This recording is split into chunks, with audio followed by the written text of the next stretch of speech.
We must therefore expect this situation of destabilization, assassination, and everything, because we have affected the interests of many people. There is social inequality, there is corruption, there is poor management of public affairs.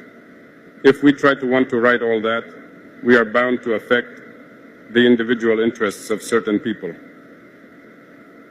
These people very often are rich, have money, and use this to manipulate people who are often poorer than them.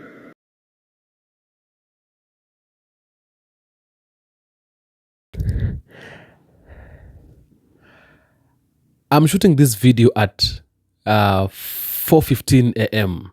in the morning in Kenya, and I want to welcome you so much. Feel at home and feel at a good place. Sometimes I feel like I don't want to sleep. Sometimes I just feel like I want to sit at this place and keep talking about Africa and keep on talking about the issues that are facing Africa.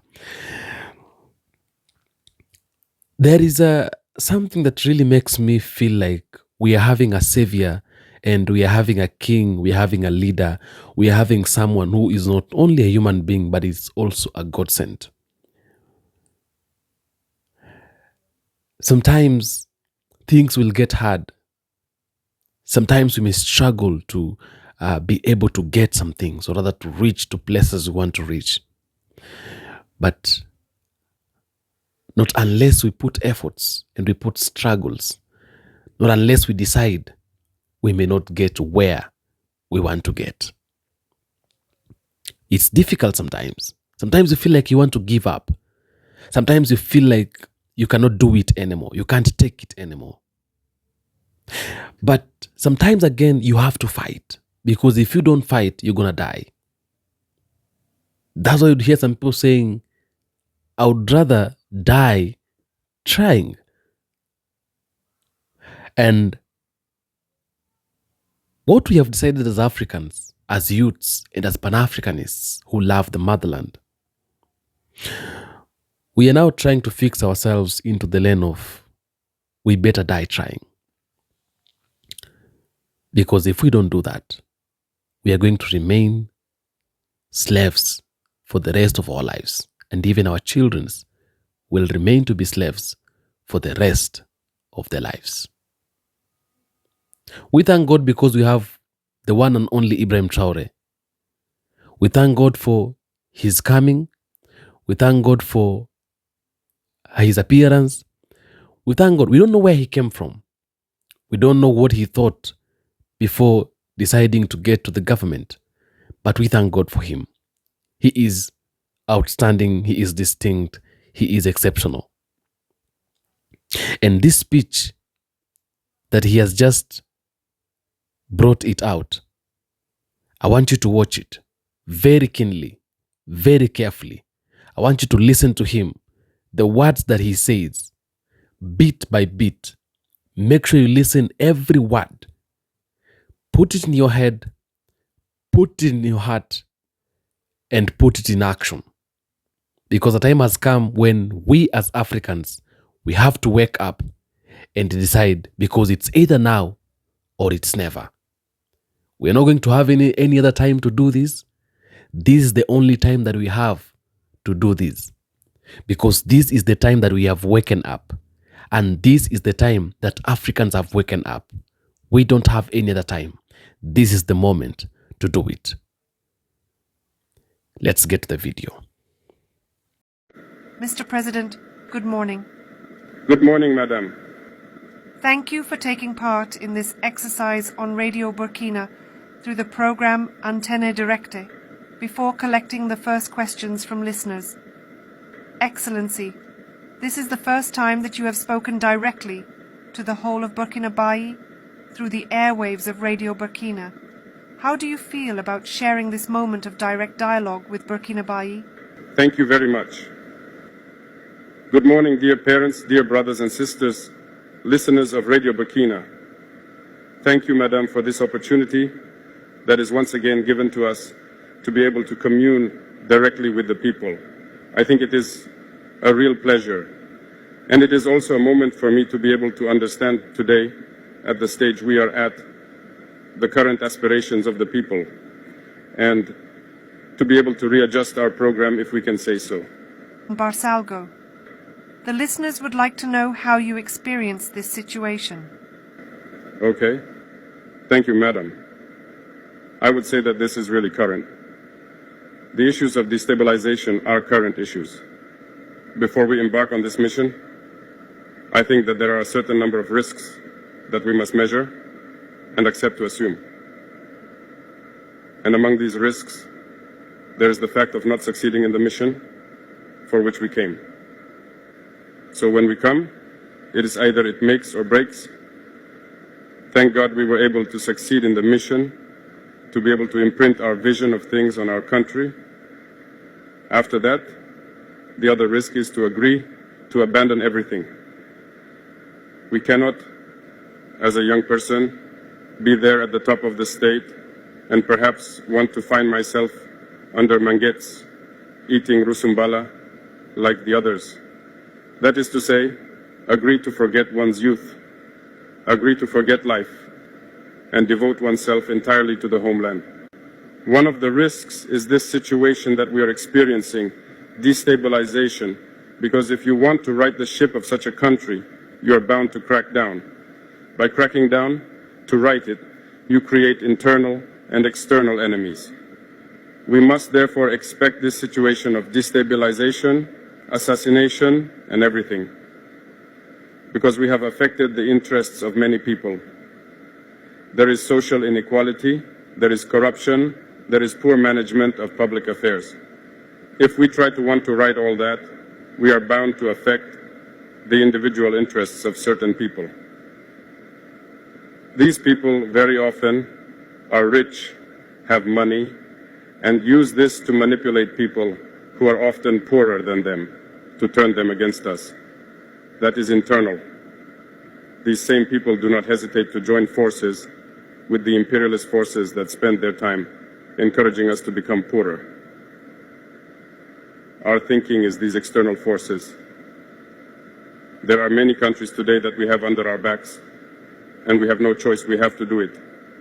If we want our homeland to be independent, if we want our sovereignty, if we want the Burkinabés to eat their fill, if we want our children to go to school without paying a franc, if we want malaria, which is one of the most widespread diseases in Burkina Faso, to be able to treat our population on certain words at 0 francs. These are some of the dreams that we have, but we will have to make many concessions. We will have to prevent certain powers from plundering us, and that creates many enemies. So, we are prepared for this situation. We experience them as normal, in fact. It does not shake us, it does not scare us. It still gives us the courage to move forward, because through these events, we know that the guideline that we have chosen is the best line for our homeland, for our people. We experience things like that.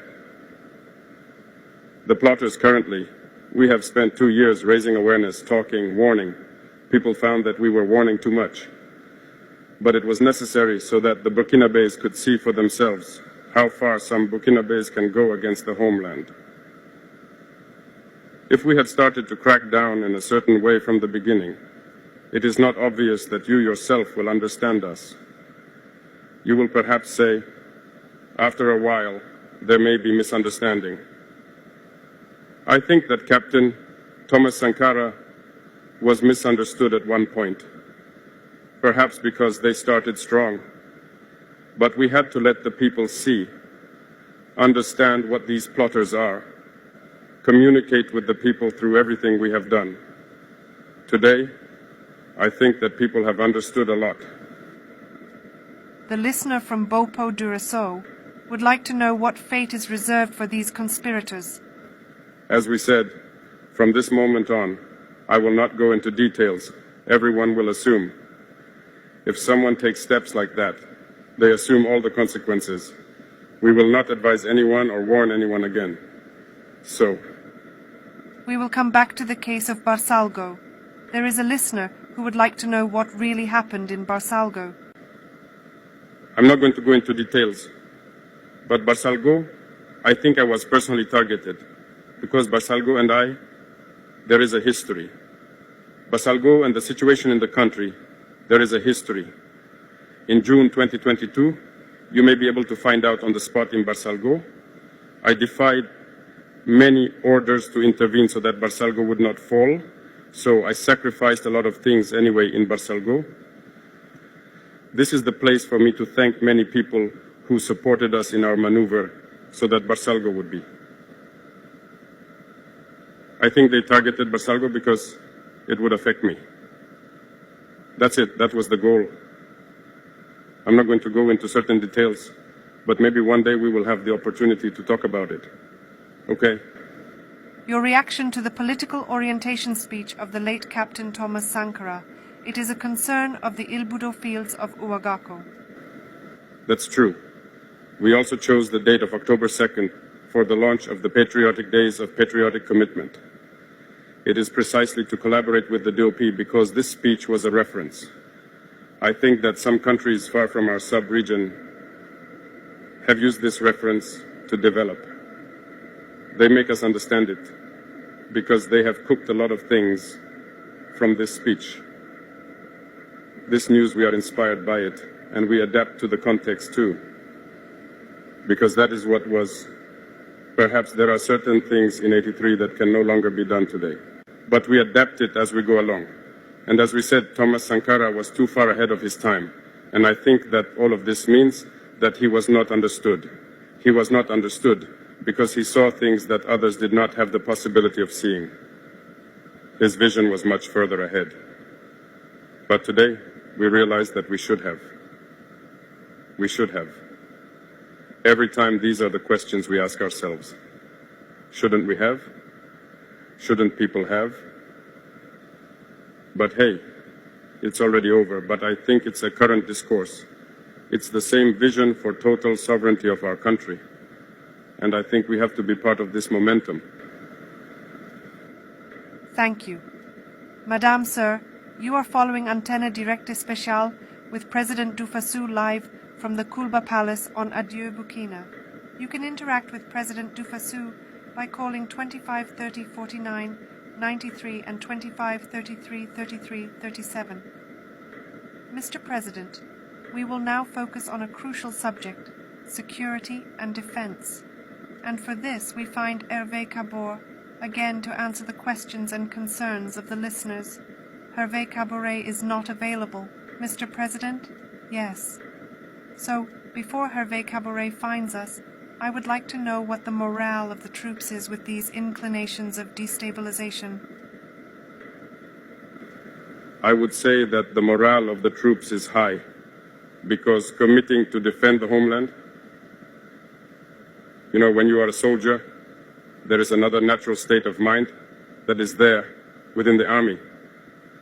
Getting up, taking your backpack, your weapon, and going to the front, it is not given to everyone. But generally in the mind of the soldier, when he leaves, it is with pride that he leaves. He knows what can happen, but it is with pride that he leaves. And today, with what we have put in place, it is that we try to make an effort through the support of the people. Many soldiers are really proud to be soldiers. Welcome back again. These are the issues we need to address. We have to lose the fear that we are having, the fear that we have carried, if we want to create something, if we want to bring something into action. We are talking about freedom every time. You talk about freedom, I talk about freedom. That freedom is not going to come easily. Sometimes it's very difficult for you to be able to acquire that freedom. You're talking about liberating Africa. Africa will not liberate itself.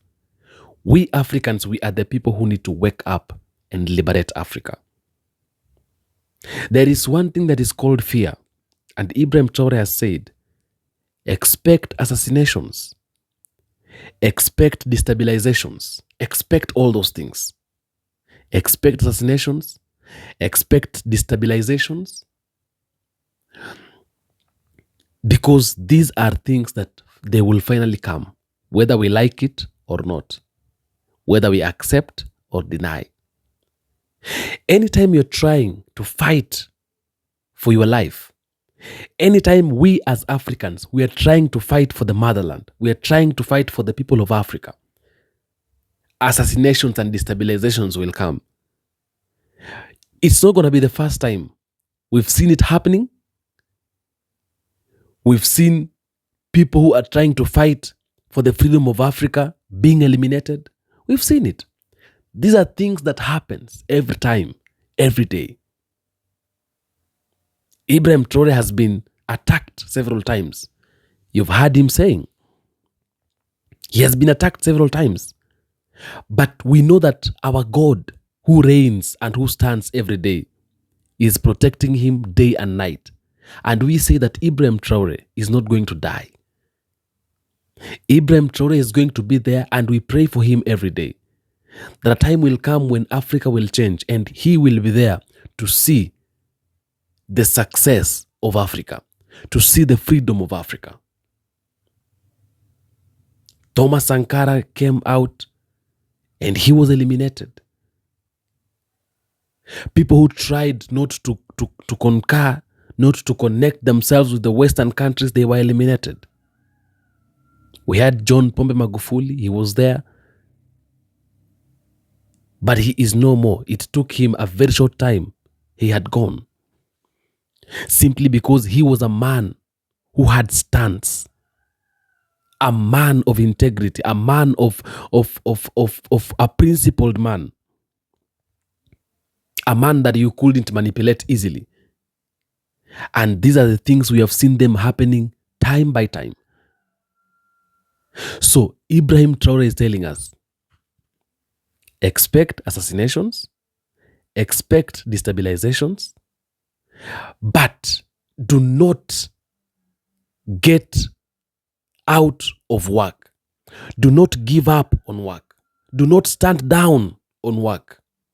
Expect these things, but make sure you keep on working day and night. Don't quit working. Don't give up working. Keep on working. Keep on addressing the issues that you think, these issues, or rather these things, they are oppressing our people. Address them without fear. Because it takes you to address them. That's why I'm sitting here. Maybe someday I'll not be there. Because it's risky. Somewhat people are looking at you and they're watching you. But we cannot sit down and see ourselves suffering. Our children, our parents, they're crying. They're suffering. And we're not addressing the real issues. We have to address the real issues. Because if we don't address the real issues, who's going to address them for us? If we don't defend ourselves, there is nobody who is coming to defend us on our behalf.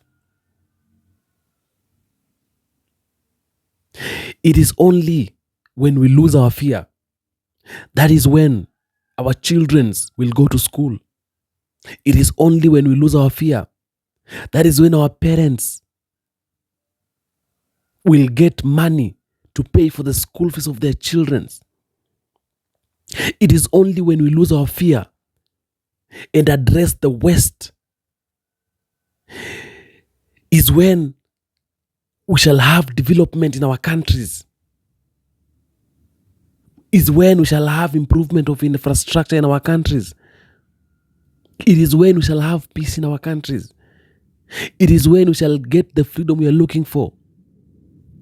But if we keep on fearing, if we keep on embracing fear within ourselves, amongst ourselves, we're not going to achieve anything. We are not going to bring anything into action. Nothing. We are not going to put anything in action. Nothing. We lose fear. We address them. We tell them the truth. That is when we shall have. That is when we shall be able to achieve everything that we want to achieve. You have heard him speaking. Attacks will come. People will talk about us. They will call us uncivilized. They will call us illiterate people. Okay? They will call us all sorts of names They will say we are poor. They will say we don't have nothing. We don't have anything. But at the end of the day, we understand the reason as to why they are saying that. It's because they really need what we are having. It's because they cannot live without us. And anytime anybody feels like he wants to be chased away or rather to be taken out, that is what he will say. And myself personally, I am ready to support Ibrahim Traore. Because if not him, nobody else. The so-called leaders we are having in Africa, the criminals, they're not even leaders. These are criminals. Criminals. They're big criminals. Stealing from the people and making people suffer and going through hard times and hardships.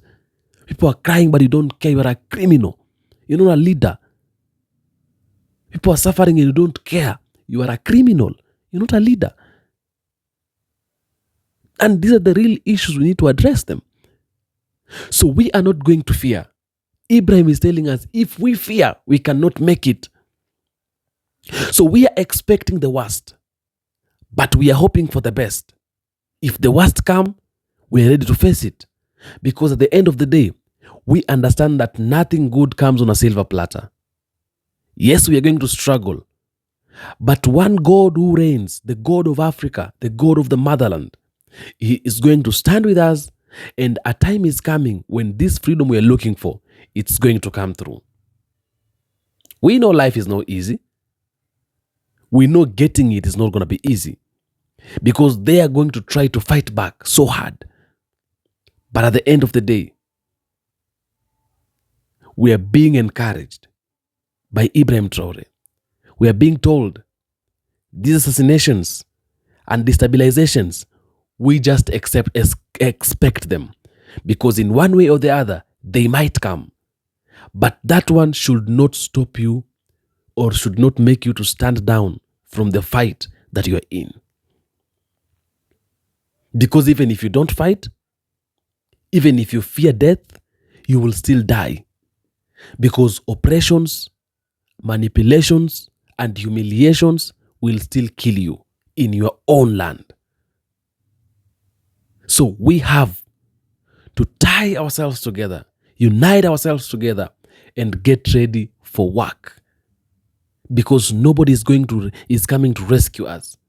Nobody is coming to rescue Africans. We as Africans, and especially the youths of Africa, we need to wake up and rescue ourselves. Because if we are waiting for anybody else to come and rescue us, then we are very sorry for ourselves. Because nobody is coming for our rescue. It's either we rescue ourselves or we die, or we continue living under the threats, under manipulation, under rules of a European. Or we still continue staying under colonization. It's we to decide. And we have to do it. Because we can't live like this forever. If we want to retain our resources, we need to wake up and work. If we want to make our people happy, if we want our children to go to school, if we want parents to find food to feed children, we need to do this. Because if we don't do it, we are going to find it very difficult with ourselves. Africa is home. Africa ni nyumbani. All of us need to wake up and fight for the freedom of Africa. Let's join hands together. Let's stop the issues of tribalism and this person comes from this village, this one comes from this province, this one comes from this area. No. Let us connect ourselves together as Africans, as a black brother and black sister. And we get into work. We get into a fight. When I am sitting here, I'm representing all Africans. From Caribbean to diaspora, to Africa, to everywhere. Let us wake up and work. I love you all, and I pray so much that God is going to give you strength and enable you as you're looking forward to get into this fight of liberating Africa. We need to have peace in Africa. We need to have peace in our motherland. We need to live freely in our motherland. We need to see our people having smile in their faces again, our children's going to school, our mothers smiling again because they have something they can give to their children. That is what we want to see. And we believe by the power of God, who is giving us strength every day, by the mercies of God, by the strength of God, the Bible says that we shall do all things through God who strengthens us. So anything we can do through God who strengthens us, because even God himself, he knows that we are fighting for the justice of our homeland, of our motherland, and therefore God himself, he is not going to leave us. Everybody who is out there and who is looking forward to support Ibrahim Traore, who is looking forward to enter into this fight, or rather to enter into this journey of revolution, of liberation and freedom, I pray that God is going to guide you and give you strength. I love you all. I wish you peace of mind. May God protect you and guide you so much and strengthen you so that we can be able to liberate ourselves and have peace in our lands once again. I love you so much. Adios.